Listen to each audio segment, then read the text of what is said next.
এমন একজন মানুষকে হারালাম, কিন্তু তবুও উদযাপন তো নতুনকে নিয়ে করতেই হয়। আমার মনে হয় ভালো সিনেমা, ভালো চিন্তা, নিজের মেরুদণ্ড সোজা রাখা, এটাই আমাদের শ্রদ্ধা জ্ঞাপন হোক ওনার প্রতি। কারণ উনি তো বারবার এটাই শিখিয়েছেন যে ভালো সিনেমা করা, সহজ কথা সহজভাবে বলা, সৎভাবে বলা। মন খারাপ তো হয়েই আছে, কারণ ওনার সিনেমা বছরে একটা আসতো, আমরা সেটার জন্য মুখিয়ে থাকতাম। মিস তো করবই, হাজারবার মিস করবো, কিন্তু ওনার সিনেমাতেই ওনার সার্থকতা আমার মনে হয়। সার্থকতা তো বটেই, যত কাণ্ড কলকাতাতেই, তা কলকাতাতেই আজকে রচনা হচ্ছে নতুন একটি কাণ্ড।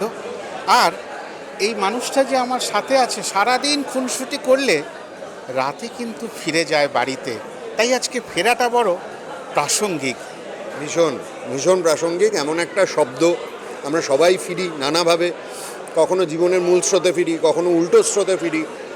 তো আমার মনে হয় যে পৃথার সিনেমাগুলো প্রত্যেকবারই আমাদেরকে একটু একটু করে ভাবিয়েছে, এই সিনেমাটাও ভাবাবে। কিন্তু মারাত্মক এটা ব্যাটিং অর্ডার, যদি আমি ওইভাবে বলি।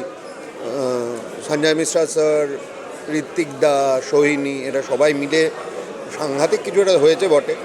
এবং একটা ভীষণ মন খারাপ করা সুর আছে প্রোমোটায়। তো দেখা যাক মন খারাপ হয় না মন ভালো হয়, সেটার জন্য অপেক্ষায় রয়েছে।